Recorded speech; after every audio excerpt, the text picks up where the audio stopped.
मैं हूं राहुल कंवल।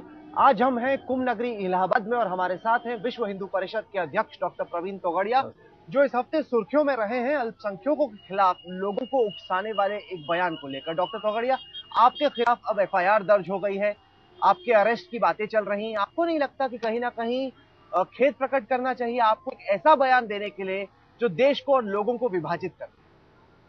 यह बोकर में मेरी जनसभा थी, 40-50 हजार लोग थे। यह जनसभा में 1 घंटे के भाषण में मैंने मांग की कि यह देश में माइनॉरिटी डेवलपमेंट कॉरपोरेशन है, बहुसंख्यक हिंदुओं के बेटों को रोजगार की व्यवस्था क्यों नहीं?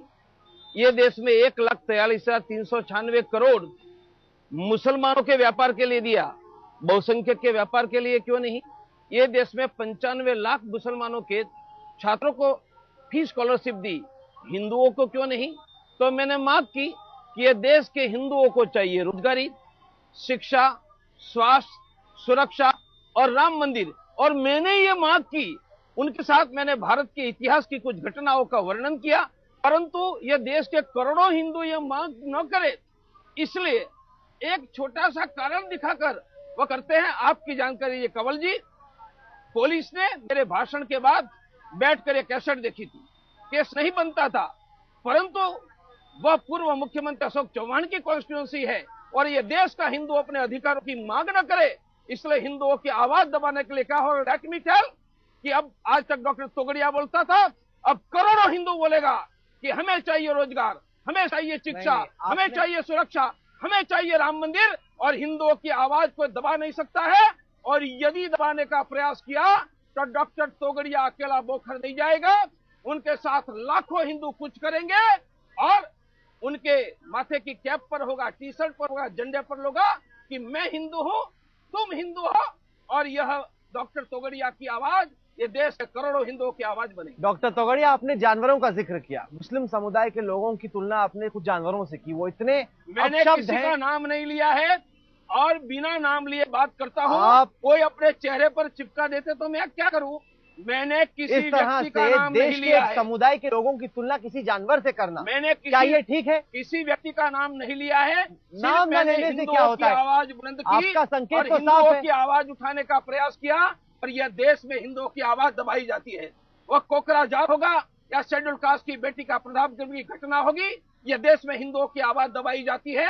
और इस तरह डॉक्टर तोगड़िया कहता है कि हिंदुओं को रोजगार चाहिए, शिक्षा चाहिए, स्वास्थ्य चाहिए, राम मंदिर चाहिए, तो उनको जेल के सलाखे के पीछे बंद करने का षड्यंत्र किया जाता है। न डॉक्टर तोगड़िया की आवाज रुकेगी, न करोड़ों हिंदुओं की अधिकार की मांग। आपने भागलपुर के दंगों का जिक्र किया, आपने दिल्ली के दंगों का जिक्र किया, आपने मुरादाबाद की बात की, आपने मेरठ की बात की, आपने कहा कि वहां पे हमने लाशें बहा दी। इस तरह से बयान देना, क्या आपको नहीं लगता कि इससे दोनों समुदायों में दरार पड़ती है? वर्णन करना पाप है। और हमने लाशें बहाई नहीं कहा है, हमने कहा कि इतिहास में हुआ है, और इतिहास की घटना का वर्णन करना गुनाह है तो यदुनाथ सरकार पर भी केस करो, वर्ल्ड हिस्टोरियन पर भी केस करो। और जिनको भारत का इतिहास का कवल जी आप जैसे लोगों का ज्ञान नहीं है, वह चर्चा करते हैं। किसी नोआखली की चर्चा करना, भारत विभाजन की चर्चा करना, नैली की चर्चा करना, इतिहास की चर्चा करना गुनाह है। यदि हिंदू की बात करना गुनाह है तो डॉक्टर तोगड़िया गुनहगार है, और हिंदुओं को अधिकार मिले, रोजगार मिले। इसलिए यदि बोखर के 50,000 लोगों के सामने हमने मांग की है, यह मांग को दंडित करने का प्रयास किया है, तो ये देश का हिंदू बर्दाश्त नहीं करे। नहीं, जानवरों से तुलना करना ठीक है? हमने किसी का नाम नहीं लिया है। बार बार आप माथे पे चिपकाना इतना सरल थोड़ी, बार बार आप मियाँ कहते हैं, किसके बारे में जिक्र कर रहे हैं? हमने व्यक्ति का नाम नहीं दिया है। कमाल की बात कर रहे हैं। हैदराबाद से आप में और ओवैसी में फिर क्या फर्क हुआ? मैंने 100 करोड़ हिंदुओं के अधिकार की मांग की है, उनकी रोजगार शिक्षा की मांग की है। यह देश में हिंदू को अपमानित किया जाता है, मुसलमानों के बच्चों को शिक्षा, उत्तर प्रदेश में मुसलमानों की बेटियों को 30,000, हिंदुओं की बेटियों को क्यों नहीं? बंगाल में मुल्ला मौलवियों को 2,500, हिंदू को नहीं, किसान को क्यों नहीं?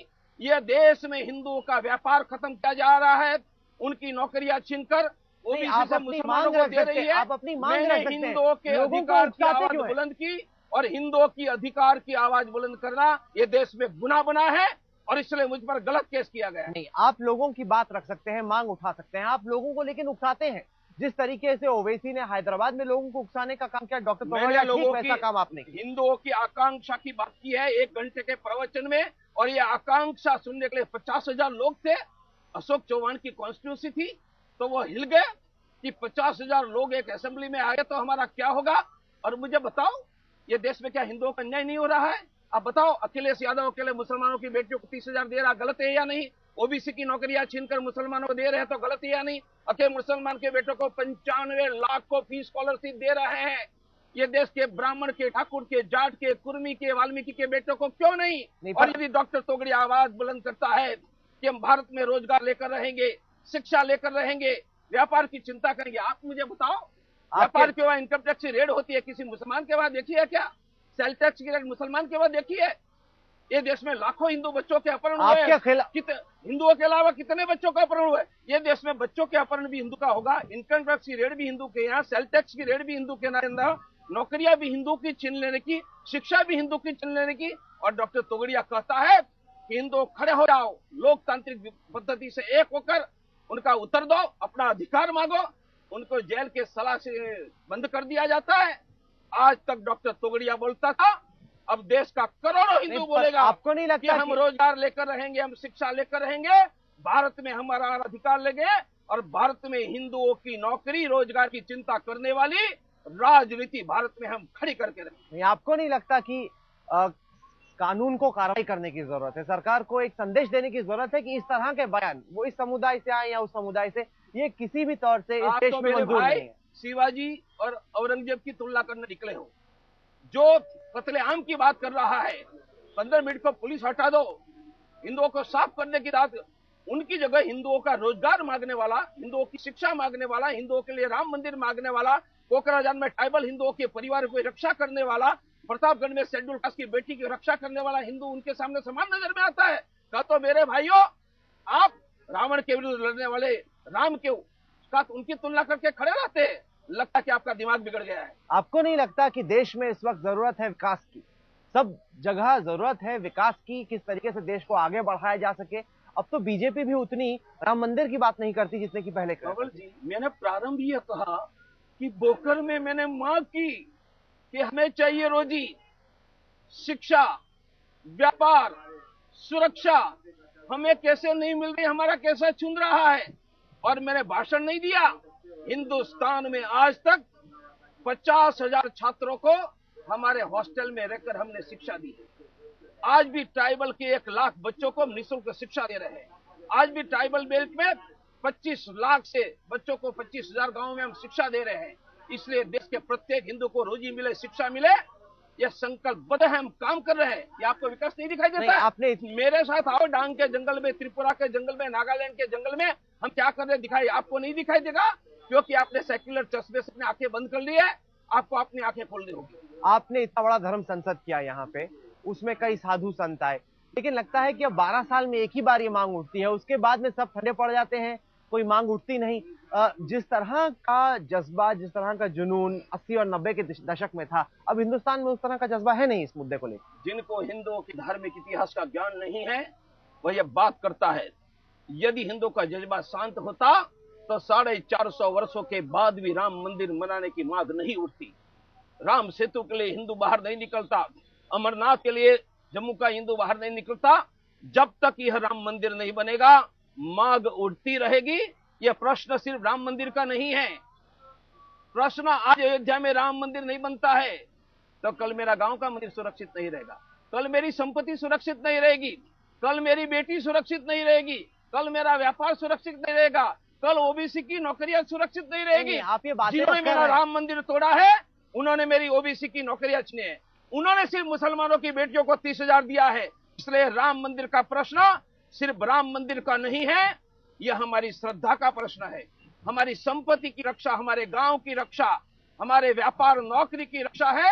अयोध्या में राम मंदिर बनेगा, आपका गांव में आपका घर सुरक्षित हो जाएगा, आपका व्यापार सुरक्षित हो जाएगा, आपकी नौकरी सुरक्षित हो जाएगी, आपका धर्म सुरक्षित हो जाएगा। विश्व हिंदू परिषद द्वारा आयोजित धर्म संसद में जब जब नरेंद्र मोदी का नाम लिया गया, साधु और संतों ने जबरदस्त तालियां बजाई। लेकिन डॉक्टर प्रवीण तोगड़िया एक ऐसे शख्स हैं जो मोदी का नाम लेने को तैयार नहीं है। मुझे ये बताइए, आपके ही सहयोगी हैं अशोक, कहते हैं कि नेहरू के बाद मोदी ही है, मतलब इस तरह की तुलना हो रही, आपको मोदी से इतना परहेज क्यों? मुझे ये बताओ, आज से लेकर पूर्व में 30-40 साल में विश्व हिंदू परिषद ने किसी व्यक्ति या दल को वोट देने का कहा है तो एक उदाहरण मुझे बताओ। इस बार तो हो रहा है। नंबर 1 इस बार तो हो रहा है। इस बार तो सरसंघ चालक कह के चले गए। सरसंघ चालक ने भी नाम नहीं है। दूसरा, विश्व हिंदू परिषद या धर्म संसद में किसी व्यक्ति या दल के समर्थन में प्रस्ताव पारित किया तो बताओ। इस बार तो साधु संतों ने नाम लिया मोदी का। मैं प्रस्ताव की बात कर रहा हूँ। व्यक्ति वहां मेरे भाई 10,000 साधु संत थे। 10,000 में आपको 2 के नाम दिखाई देते, 10,000 नहीं दिखाई देते। तो खूब बजी, लग रहा था कि बाकियों में भी सपोर्ट है मोदी का। व्यक्ति से पक्ष बड़ा है, पक्ष से विचार बड़ा है। विश्व हिंदू परिषद कहती है कि जो व्यक्ति कहेगा संसद में कानून बनाकर राम मंदिर बनाऊंगा, जो व्यक्ति कहेगा कि मेरी हिंदू राष्ट्र में श्रद्धा है, जो व्यक्ति कहेगा धारा 300 हटाऊंगा, जो व्यक्ति कहेगा समान नागरिक संहिता दूंगा, उनको हिंदू समाज वोट दे। हमने एक्स को वोट देने का कभी नहीं कहा है, नहीं कहेंगे, आगे भी नहीं कहेंगे। इसलिए कह रहे हैं, इसलिए इंटरव्यू में मोदी का नाम लेते विश्व हिंदू परिषद की परंपरा में कभी नहीं रहा है, हमारे प्रस्ताव में नहीं रहा है। मैं विश्व हिंदू परिषद का एग्जीक्यूटिव प्रेसिडेंट के नाते विश्व हिंदू परिषद की जो पॉलिसी प्रस्ताव है वह जनता तक ले जाने के लिए बाध्य हूं। हमारे यहाँ किसी स्तर पर चर्चा नहीं हुई है, निर्णय नहीं हुआ है।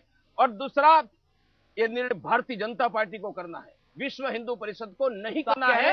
और हमें की बात का कोई मतलब नहीं, हमें पूछेंगे, सहयोगी हैं, हमें पूछेंगे तो बताएंगे, परंतु हमें पूछाएगा सार्वजनिक बताने की जरूरत नहीं है।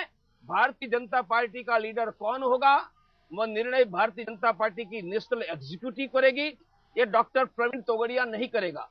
आज तक हमारी परंपरा किसी व्यक्ति पक्ष को मदद करने का नाम देने की नहीं है। हम सिद्धांत के आधार पर हिंदुत्व का जागरण करते हैं।